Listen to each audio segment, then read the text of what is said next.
It's one of the things that I love what we do, because we are such a well-oiled machine. Like, there's a lot of people that work on SovPro behind the scenes, and everyone has their area of focus. We all like dip our toes wherever we can just to keep the machine running, but we have a great event manager, we have a great talent manager. Elliot, he does our graphics, who does the graphics for like most UK companies as far as I can tell, and he's just signed a deal with MLW in the States. For my money, best graphic guy in Europe. I want to give him the flowers now while I can. He's fucking incredible at what he does. Might be making something for me and ScoMo, just saying. But it's just one of those things where, like, Shotty's clearly approached it with the idea of, if we're going to do it, let's do it. Let's, even if it's a failure, we can look at it and go, we did that.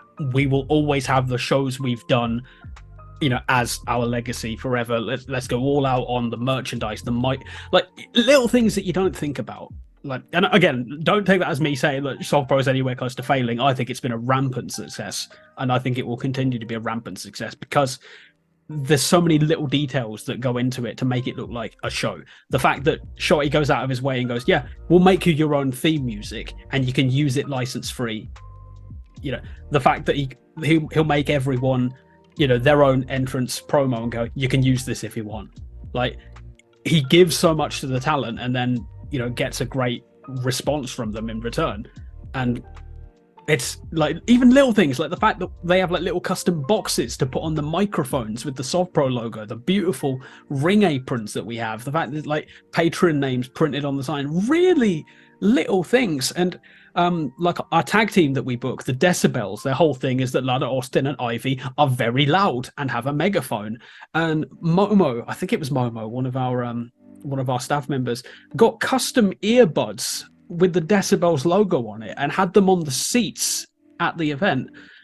Little tiny thing that just put a little bit of money behind, and that's something that people will talk about and remember. Part of the reason that I started doing the Ghast Forward series, which, for those who don't follow it, I basically do summaries of the SovPro storylines or give like recaps of the matches that are happening on the next card. And the reason I did that is because it's something that I would look for, or because it gets me over the hurdle of a lot of shows that I haven't gone to. There's a fantastic company down here called Pro Wrestling Chaos here in the Southwest. I think it's one of the biggest and most successful in the country. They put on banger cards, stacked cards top to finish with the top, talent in the country. But they are also a very storyline driven company as well. And a lot of the reason that it put me off going for so long was I looked at it like, they'll be in the middle of stuff. I don't know what the storylines are. I'm not really, I don't know. I don't want to get on in the middle of it. But then you go to it, and the way that Chaos present themselves is you don't need to know nothing. Like, you're given all the pieces that you need in the storylines because obviously they're a very good company and the matches tell the stories as they should.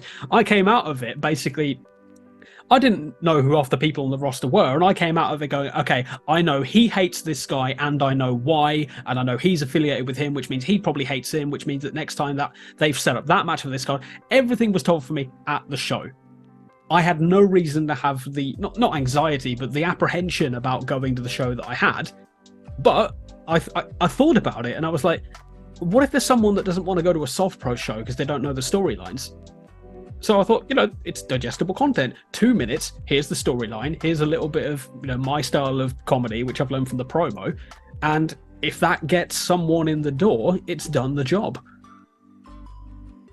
It's because you guys care. I mean, when I looked at Shotty putting together that music, some of the music tracks when he was first starting, and you could see he'd be doing that for free. He'd just be like, this is great. I'm making wrestling themes. I'm living the fucking dream, dudes. Like, and again, the idea of the tiny little touches, because they're the things that they're tiny little seeds in your memory when you're watching a TV show, and when you watch something that's a takeoff. Like I'm a big fan of Wrestling with Regret and the promotion Graveyard series that he does. And one of the things that comes up time and time and again when you look at these old failed promotions is they didn't give a they put on a show and expected people to turn up because of who they booked. But then you look at the production, you look at the booking, you look at how they presented themselves to the audience when they're on the way in and when they're, doing their MCing or whatever. and you just go, is it any surprise it failed? Whereas, again, I mean, the fact that you guys made it to TalkSport, and that was being discussed, and it's that thing of everyone's just excited about it, not necessarily because it's TalkSport, but because it's another thing that's happening for us, and we're a wrestling company, and isn't it crazy we're a wrestling company when we're such big fans of wrestling? There's a pure joy in it, and I think the reason I respect it so much is because I know where it comes from, because you see it in Premier Battle, you see it in every event, you see it in all of the stuff that's released in the online chatter, the battle rap forums, and all of the Twitter spaces that happen. There's a pure joy to both, and it must be lovely being involved in both of those spheres in a time where the fandom could be toxic, and it has been toxic in the past. Right now it seems like everyone's kind of rooting for everybody else, and it's kind of nice. Completely. And like, to bring it full circle in terms of what we were talking about in terms of promotion and getting like new eyes on the product, the reason that we were on TalkSport had nothing to do with wrestling. It was because we booked Les Battersby off Corey. Who else would think of that but Shotty? But it's because like we could do the thing that a lot of other companies are doing, and that's not a knock on other companies, because what they do are great. If anything, I think the period that we're in right now for British wrestling is as good, if not better, than it was when people were saying we had the boom. You know, when Ospreay was becoming big, when Zack Sabre Jr. was coming big, when a certain other unnamed villain that we don't talk about anymore. It's okay. Like, we can skip. The less said, the better. There. Exactly. So it's like, I think it was one of those periods where I think there is like so many people in wrestling fan, like you said, that are addicted to the toxic and the negativity, where they were almost waiting for the bubble to pop so that they could say everything was shit again, because that's how they get their kicks. Whereas, to my knowledge, Brit Wres has never been bad. Like, you know, NXT UK came around and everyone got a plate. That was great. But then because NXT UK was shut because, you know, they overstepped, you know, budget or constraint or just too much content, whatever. Because Vinnie Mac woke up on the wrong side of the fucking bed that day and just decided, fuck it, scrap it for no reason, which pretty much is possible. And off the back of that and, you know, all the speaking out stuff. But if anything, it was a good thing in the long run, the way I see it, because it kind of like, you know, got rid of all the upper echelon, and it created a ceiling for people to rise up into, which we got a brand new string of talent for.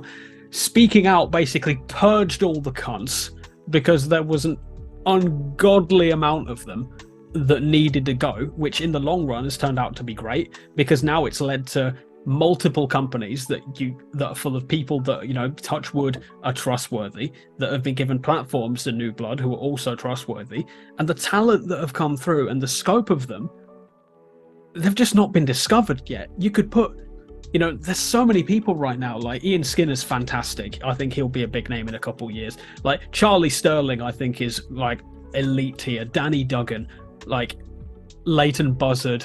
There's so many people that, you know, some of them are booked on every card up and down the country. Some of them only work for one or two, but there is so much British talent right now that there's no shortage of it. And basically I think that anyone that says that British wrestling is dying is someone that if you ask them to name 5 British wrestling, they'd say Zach and Will and then stutter and then start talking about fucking William Regal.